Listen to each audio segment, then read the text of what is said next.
99% of all the world. Tina, we are feeding Europe.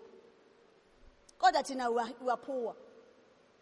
Izinto zethu ziyaphuma la, zishipho ziswe la singazikhona ko Britain, but thina sisale sizonikezwe 350. Ngicela ukuzama ama definitions because ngikhulume ngecolonialism eqaleni, angisho comrades ukuthi aniyazi. Sizokhumbuzana. Ngoba uma uyi-politician, even your vocab should change. Vocab yakho nje asikuzwe nje ukhuluma nge-colonialism, asikuzwe nje ukhuluma nge-socialism, uchaze lo munye umuntu ukuthi iyini. Yabo. Now, eyokuqala nje sikhuluma nge-imperialism. Ukhona mhlawumbe ongangichazela ukuthi yini imperialism? Going once, twice. Comrade uthi kwakuhlelo lwalukhona, right qabani. Khona ayikho answer wrong siyazwana comrades. Depending ukuthi wena uinterpreta kanjani ngaleso sikhathi. Uthi kwakuhlelo lwalukhona lusetshenziswa abacindezeli ukuthi bayisebenzisa nani ne-military force. Ithi ke eyami explanation is very simple. It is the highest stage of capitalism. Yabona mokhuluma nge-capitalism. Imperialism is the highest stage of capitalism. Bese ngiyabuza ukuthi yini capitalism? I-capitalism, comrades, is the economic system. Shuthi yindlela. I-system ye-economy eyenziwa. Iya ku-question ka-comrade. Eyenziwa eyokuthi bafune ukuzuza ngendluzula ey'ntweni zethu. An economic system where private individuals, ngizokwenza example. For instance, sinabantu ababizwa ngokuthi bayini Stellenbosch mafias. Nginokuthi ke mangikhuluma lapha legislature ngibingelela laba bethu, ngithi ngibingelela izitha zase Stellenbosch. Because the MK party automatically isitha sase Stellenbosch. So, yiloma individuals lawo or businessmen aba-owner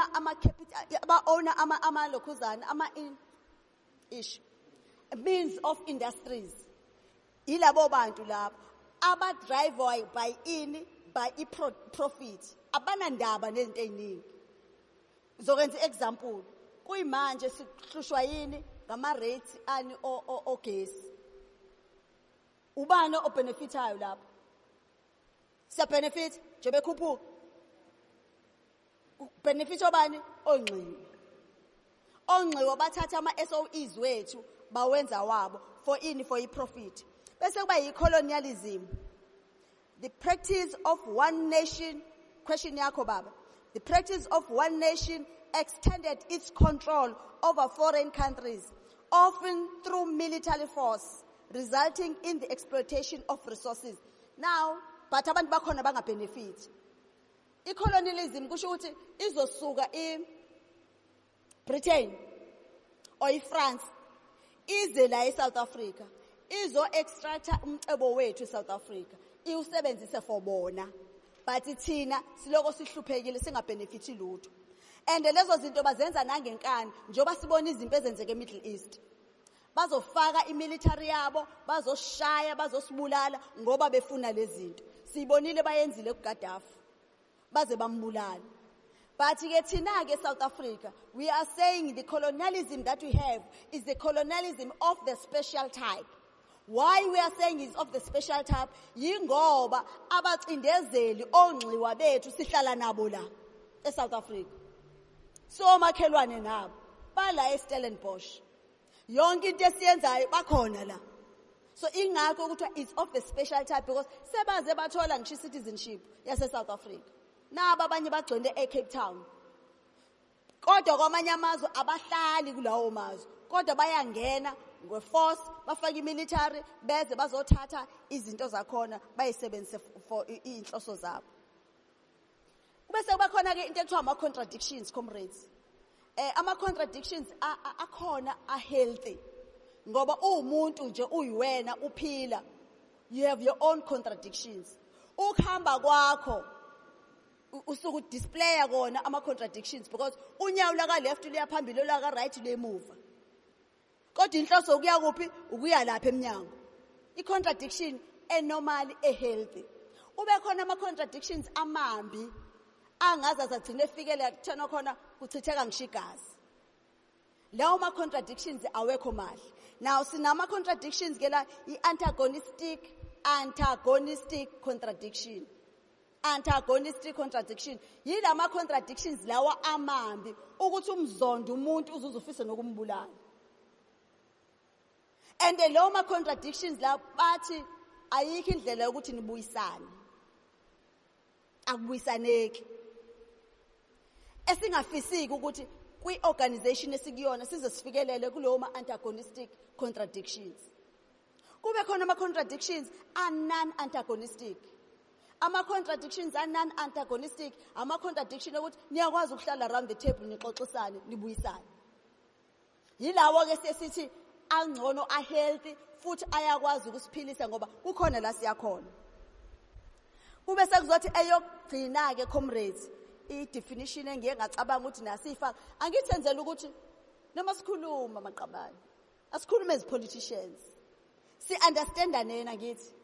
Ubuka i-behavior ka-comrade ukuthi hayi ingathi akusahambi kahle sekuyilokhu yabo.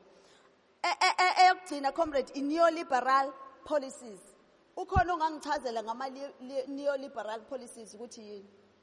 Sijwayele ukuzwa nje bekhuluma ngama comrade nakuma TV noma be-addressa neoliberal policies. Khona mhlawumbe ongazami bite nyani nokuthi uyicabanga kanjani yena. 1. Okay comrades, lo ma policies ayenziwele ukuthi ugovernment awukwazi, ugovernment wabantu. Mangikhuluma ngogovernment ngikhuluma the government of the people, by the people, for the people. Angikhulumi ngogovernment ka-apartheid, ugovernment wabantu. Ugovernment awungahlomili lutho kwizinto zokudayiswa nokudayiselwana. Umuntu ozohlomula ilama individuals, ilabo nxiwa. Ibisithi labo nxiwa bakwazi ukuzothenga, ba-privatize izinto zikahulumeni. Angithi sibonile eSouth Africa ku-privatize ama-SOEs. It's because of this policy. Badayisa u-SAA ngo-R100 ngeshumi. Yilama policies. Now lama policies awalekeleli umuntu omnyama, awasilekeleli thina eSouth Africa. These policies are only meant to benefit only the few. Labelungu labo. So ayenzelwe lokho lama policies lawo. Sisasonke maqabane. Ngize kwi-class of society, the primary class of society. Njengoba siphila sinama classes ajwayelekile awu-3 of society. Ngiqale emuva comrades ngamasibomu yonke lento ngoba senzela ukuthi babushangazi sibe ne-background ne-understanding. Kunama-class societies esinawo awu-3. The primary classes of society, eyokuqala i-upper class, ama-bourgeoisie. The upper class, ama-bourgeoisie, they often possess inherited wealth and hold higher societal status, including large land or business owners, the captain of industries. Okusho ukuthi yonke lento esiyibonayo, yabona mongabuya uya Shoprite indoda eyodwa, uya ka Pick n Pay indoda eyodwa, family eyodwa, uhambe uye ko Woolworths indoda eyodwa. They have monopolized the business to a point ukuthi sebeze bedayisa ngisho ama toilet paper. Emabhanoyini ibona badayisa ukudla. They have monopolized everything. Yibona ke labo esibabiza ukuthi they possess everything yakhona emhlabeni, even nomhlaba omningi owabo.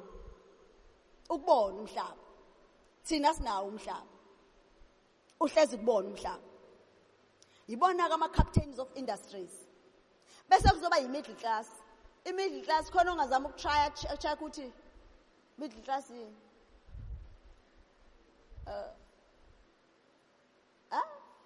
uthini comrade wini? Uthi thina labo. Uqinisile. I-middle class yilabo ekuthiwa ama-professionals. othisha, onesi, odokotela, bonke nje laba abayibona ingazi ukuthi bangcono bayakwazi nkosami ukuba nama credit card, naleyo credit card iyisikweletu, bayakwazi ukuthenga imoto, naleyo moto iyisikweletu, bayakwazi ukuhlala endlini enkulu, nalezo zindlu iyikweletu. Bathi kodwa mabeyibuka bona babona ukuthi bangcono kunamanye ama classes. They are between the upper and the lower class. Balapha phakathi nendawo. Yabo, yifundiswa ke iningi labo bayile esikoleni. Bayazi own izindlu, banazi izindlu, kodwa nazo lezo zindlu kwaba yini? Kwaba yikona ukuthi nje phela ke uzoloke ekhokhile, ayikhokhela indlu for 20 years. Kodwa isecret abangayazi kuleyo ndlu oyithengile awukwazi ukumba uzuyofika lezantsi egcineni komhlaba. You only own this piece of land lo yinikeziwe. But ngale ngaphansi ngisho ngaqhamuka idiamond, uqhamuke igolide ngaphansi, akulone lakho. Thetho wabekho. Akulone lakho, into abangayenza nje ukuthi bakususe bahambe bombe igolide leli lapha ngaphansi usala unjalo wena ungena golide. Then the working class are the poor individuals. Abantu bakithi abayisebenzela ko Shoprite, abathola leyo mali encane engekho, yibona ke abahlukumezeke, they are at the receiving end.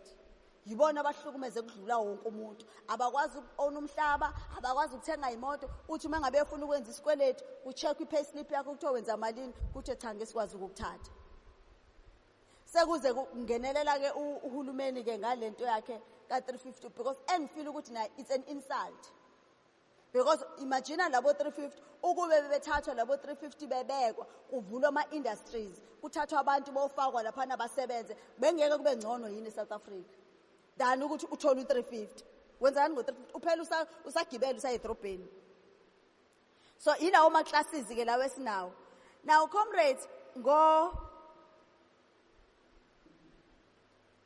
1955 lama classes kade abakhona awaqali nje basekhona umkhonto wesizwe. Ngo 1955 abantu base South Africa, in fact base Africa, bahlangana bathi ngeke asakheni i-document ezokwazi ukuthi silekelele ukuthi yini esifisa ukuthi yenzeke ezweni lakithi iSouth Africa in particular. Even though now amanye ama clauses akhona la are questionable, uyabona ukuthi isandla semfene naso sasikhona, even though babehlangene beyizwa induku, kodwa kukhona kwangahambi kahle. Bakha i-document ayibizwa ngokuthi i-Freedom Charter. Iyakhuluma ama clauses, ngizocela ama comrades mhlambe ngenxa yesikhathi sike siyoyibheka i-Freedom Charter ukuthi ithini. I-clause yokuqala nje ithi the people shall govern, okusho ukuthi abantu yibona abayobusa izwe. Ithi all national groups shall have equal rights. All national groups shall have. Asiyiboni leyo nto yenzeka. Ithi the people shall share in the country's wealth. Asu-share lo mcebo wase South Africa. La South Africa were very rich comrades. Sine diamond, sine malahla, sine chrome,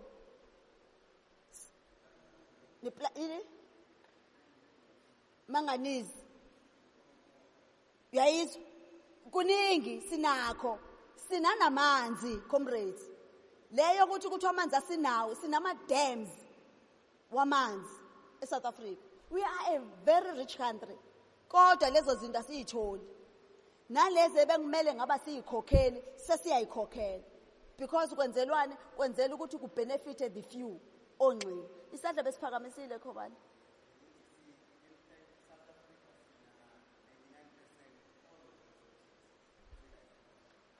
True. We are comrade 99% of all the world. Tina, we are feeding in Europe. Kodwa tina we are poor. Izinto zethu ziyaphuma la, zishipho ziswe la singazikhona ko Britain, but thina sisale sizonikezwe u350. Umkhonto wesizwe uma wawuthi kumele kukhushulwe nje imali ezalukazi, ongaqamba manje ngoba si rich. We can do that. uGaddafi, all citizens ezweni lakhe babengayikhokheli iWi-Fi, babengawukhokheli ugesi. Umuzi nomuzi ubune for laptop free, because baphila ngani ngeoil. Angithi bayayisola because kwafika onxiwa babakhohlisa bakhuluma izinto ezingekho nabo babelieve le abafuna ukuyenza kumkhonto. Comrades, yabona lokuxabana esikwenzayo kumkhonto wesintu, it's by design. It's by design. Ayizenzakaleli. Yenziwa ngamasibomo abantu abangafuni ukuthi siqhubeke sikwazi ukuthola lezi zinto. Now uyaqhubeka i-Freedom Charter izothi the land shall be shared among those who work in it. Angivumelani ke nale clause. Yingakho ngithi kwakunesandla semfene. Yiliphi izwe wena ongafika kulona ufika ukuthi ufuna ownership yomhlaba ungeyona citizen yakhona? Alikho. Only la eSouth Africa. Iqhubeke ke isho lezansi ngeke ngisaya kakhulu kuyona comrades. Ngicela ama comrades akayicheck nabo. Now kunento ekhona ekhulunywayo ngaba comrades o ngabantu in general ukuthi abantu bakithi abamnyama uma befika oYan van Riebeeck eSouth Africa abenzanga lutho sadayisa ngezwe. Ngifuna ukuyiphikisa leyo nkulumo comrades. We had the wars of resistance from the time amabhunu engena eSouth Africa. Yayibizwa ngama wars of resistance. And those wars of resistance iyodwa into eyayiliwa lapha kwakukhulunywa ngendaba yomhlaba. Sasingakhulumi ngezinye izinto, kwakukhulunywa ngomhlaba owawuthathwe onxiwa bengena la. Nazo lezi igebengu phela uYan van Riebeeck kuthiwa uyisiboshwa esasisuka le sathi base sifika lapha eGood Hope le Cape Town. Sathi hawu kanti kunendawo enhle. Into abangicasula ngayo ke mase bethi they discovered. Udiscover kanjani into inabantu abahlezi kuyona? Kwakunamakhoyisana ekhona lapha. Bathi ke ba discover lo mhlaba. So there were wars of resistance. Kwakune battle of Isandlwane ngo1879. Battle of Isandlwane ayila kwaZulu. Ningizulu ukuthi ngitheni kwaZulu. Angenza ngaphutha. Ningathi khona into engishile cha ngishiya ngalutho. KwaZulu. Kwakune battle of Isandlwane. Kwaphinde kwaba ne-battle between the Voltrekker eKandebele ngo1836. Kusho ukuthi abantu bakithi kade bayilwa lento. Lempi yimpi endala engafuni ukuphela. Kwaba yi-battle Cape of Good Hope, kwaba amaXhosa wars, kwaba uNdwandwe la kaZulu ngo1817 and others. Yimpi endala ebese sicabanga ukuthi ke manje njoba sekukhona umkhonto wesizwe phathi hayi sesithi siyayibona iKhanani. Kodwa the tactics ne strategies ezasetshenziswa then ziyabuya manje siyayibona seziyas affect emkhontweni. The formation of umkhonto wesizwe as a military wing now ngo1961. Umkhonto wesizwe was formed in 16 December 1961. Kusho ukuthi after yonke lento siyenzakele kwaba nama wars of resistance kwaba this kwakwenziwa ne-Freedom Charter babonile ukuthi no asikwazi ukulithatha lelizwe ku round table. Kungcono nathi sibe nabo ama train abazoba amasosha abazokwazi ukuthi balithathe izwe ngempi. Base beforma umkhonto wesizwe. Uba Ncamalala unokusitshena ukuthi kwakuphikiswana kangakanani kuyofona umkhonto wesizwe. Uyabasho namadoda ayekhona lapho. Mandela was one of them. Ukuthi akuhambe kuyofona umkhonto wesizwe ukuze sibe ne-military wing as ANC ngalesa sikhathi. Iyaqhutshwa kwake kuthiwa kwakukhombisa ukuthi no njoba sasifoma umkhonto as a military wing asisazoxoxa etafuleni. Sasizolithatha ngendluzula. Nangempela ke kwenzeka. But into ababeme ngama-pillars awu-4. Ama-pillars abo-4 oqala kwakuyi-mass mobilization. I-mass mobilization le eyazala the